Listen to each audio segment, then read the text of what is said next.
The Room is single-handedly the greatest movie of all time. Would you like to know why? Check out this video. Hi, I'm John Carlson, founder and CEO of a lot of good companies. John Carlson. Cinema is often critiqued and analyzed. Even a movie that seems dumb on the outer level can seem deep and introspective on the inside, like an onion, which is like an ogre. But we aren't talking about ogres today. We're talking about why The Room is the greatest movie of all time. In the beginning of the movie, Tommy buys Lisa a beautiful dress and goes to take a nap. Denny, before he runs upstairs, he grabs an apple because an apple a day keeps the doctor away. Runs upstairs and says, I just like to watch you guys. "Oh, what a creep!" But no, it's us that's the creep. See, in that scene, Denny is us. With the rise of the internet in 2003, thanks to the 1,024 free hours they give you at Target, people would go online to watch porn. And that's what Tommy is saying. The Denny character, we love to watch people being intimate with each other. Reason number 2, you see a boob. Now, Mark and Lisa end up on the stairs together instead of going to the bedroom. Why is this?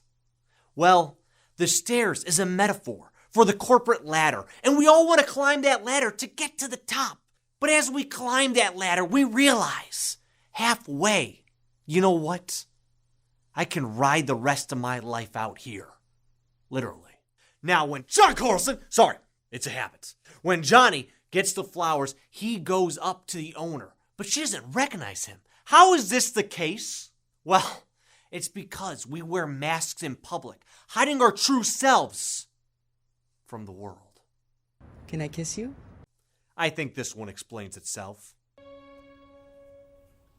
If you love me, you'll drink this. You see, our loved ones pressure us to do things that are against our own values. But because we love them and want them to accept us, we do it anyway. Now, in the second love scene, you may notice some differences, but you may notice this seems very, very, very similar. Now, is this because the actors refused to film a second sex scene with Tommy Wiseau? No. Tommy's intention was to show in a long-term relationship, our intimate moments feel very cut and paste, redundant and boring. Later in the film, Claudette mentions she has breast cancer, and it's waved off by Lisa.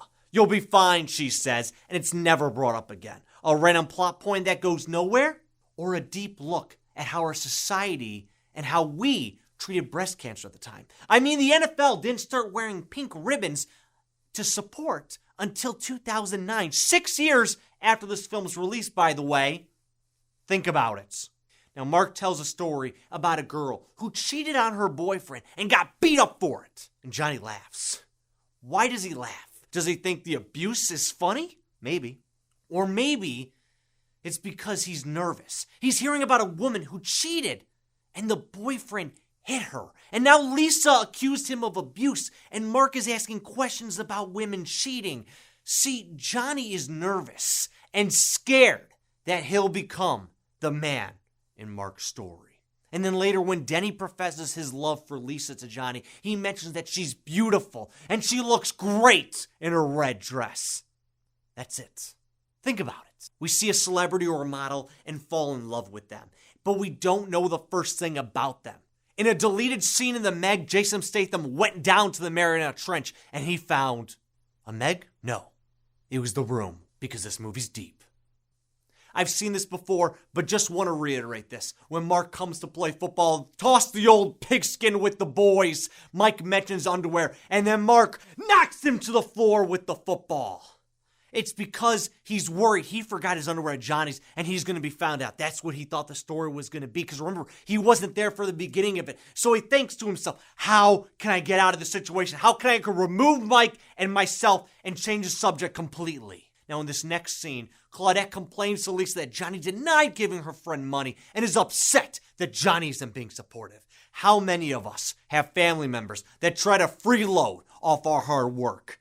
And then when we don't support them, we get called selfish Mark then goes up to the roof to reflect on his life and how busy he's been. And Peter shows up to talk to him, and he literally tries to throw him off a roof.